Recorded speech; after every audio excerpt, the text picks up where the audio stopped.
سلام به شما فالوورهای عزیز. قرار شد بهتان کد نواسکوپ رو یاد بدم. کدی که باید تمرین، البته داخل بازی شما نمیتونید این کد رو بزنید و چطوری اسنایپ شما بهتر بشه. حتی نواسکوپی که من یاد دارم دیگه بالاخره از کانتر یکوشیش که آمده، من نزدیک 20 ساله دارم کانتر پلی میدم.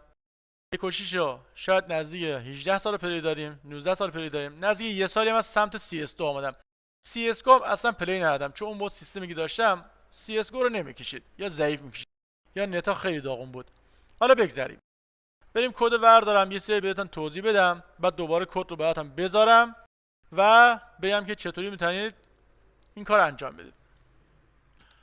خب حالت عادی اینجوریه، هیچ کراسری، هیچ نشانه نیست و شما باید نواسکوپ بزنید. توی بازی اصلی اینجوریه.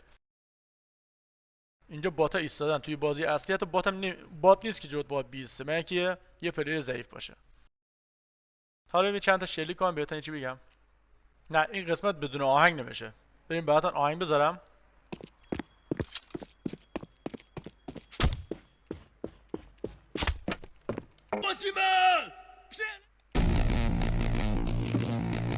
خوبه.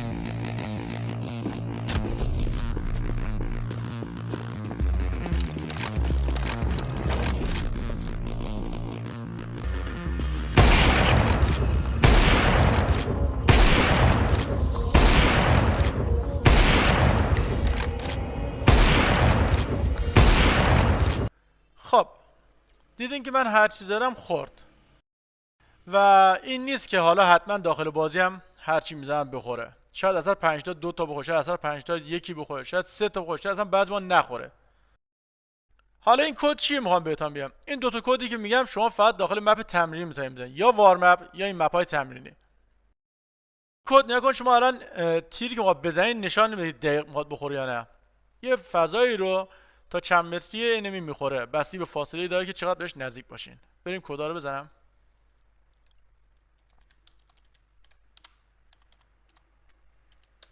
اس بیان داریم چیت پایین 1 و ویپن.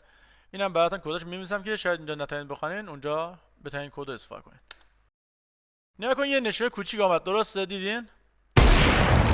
حالا بریم بهتون نشان بدم چطوری نشان رو بزرگتر کنیم که تا بفهمین چه فضایی رو تیر شما میخوره.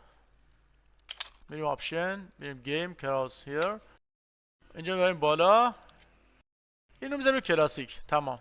شما با این ایم تمرین کنین و تا قلق نواسکوپ زدن بیاد دستتان. نگاه کنید وقتی شما اینو فعال میکنید نشان میده که آقا کجا رو تیر شما میخوره. توی این به علاوه رندوم تیر تا میخوره. ببخشید میگم به علاوه توی مستطیل. حالا اگه این تو نزدیک باشه درصد شانس شما بیشتره. وقتی میره دورتر یه جای میشه گفت تقریبا 40% شانس شما. باز بره دورتر میشه گفت شانس شما مثلا دورور 20%. وقتی وسط میزنید نه به کل این محوطه شما تیر شما رندوم میخوره. حالا اینا رو فکر کنید شما طرف در این حرکت داره تیر میزنه. نگاه کنید در این حرکت ایم شما باز میشه، یعنی شما توی حرکت دقت تیر بالایی ندارین، شانستون خیلی میاد پایینتر، خیلی میاد پایینتر. حالا فکر کن طرف پرشی بخواد بزنه.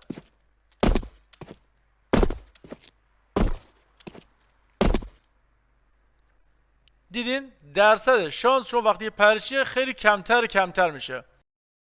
دیدین بعضی موقع نواسکوپ زدن راه میرن میپرن میزنن، دیگه اونا برو خودتون خیلی سفیدن، خیلی شانس دارن، یعنی شانسشون بالاه. علاوه بر تمرین توی اون حرکت شانس هم میخواد. بله اگه جناب عالی ایستاداش نواسکوپ بزنی میخواد یکم تمرین کرده. اگه توی راه رفتن بزنید که خب یعنی تمرینتون خیلی خوب بوده، خیلی زیاد تمرین کردین و پیشرفت بهتری داشتین. و اگر در صورت پرش بزنید دیگه اون نمیشه گفت تمرینتون جواب داده، اون دیگه خیلی شانس داشتین. مثلا شما اینجوری بدوین آقا من شانسم زیاده، شاید نزدیک چند دقیقه هنوزم دارم میخندم، هی میخوام ویدیو رو ادامه بدم نمیشه جلو خنده بیه. آقا اوکی. خب حالا آمین شما این مپ تمرین کردین، هی میخواین بالاخره سطح بریم بالاتر دیگه.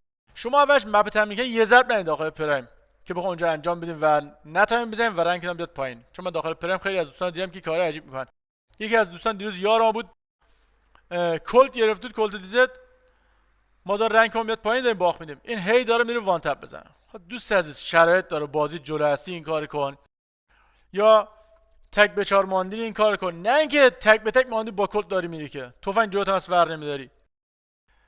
نکن دوستان شما داخل این مپ تمرین کردین، باز نگم بهتر شد برین مپ تمرینی داخلش بات بزنین که حرکت میکنه مثل وارم اپ. بعد از اون برین داخل دسمچ اشتباه نکنم، بعد کژوال و همینجوری توی جای بهتر کامپ و پریمر و فیسیت همین رو ادامه بدین. ولی به نظر من تا چند وقت تمرین کنید اول خوب بشه بعد برین، که نه اونجا نتایین بزنین هی میس بدین هی مسخرهتون کنن. کدارم که گفتم یه بار دوباره بهتون میگم که این نشان چطوری به جلوش اسویان داریم. چی تو که زدی اینو 1 میزنی، این کد دیگه هم اینم 1 میزنی، با کنسل هم کنی 0 میزنی.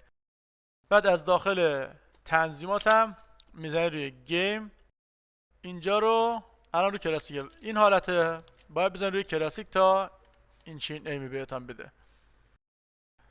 لایک کنید، شیر کنید، سابسکرایب کنید.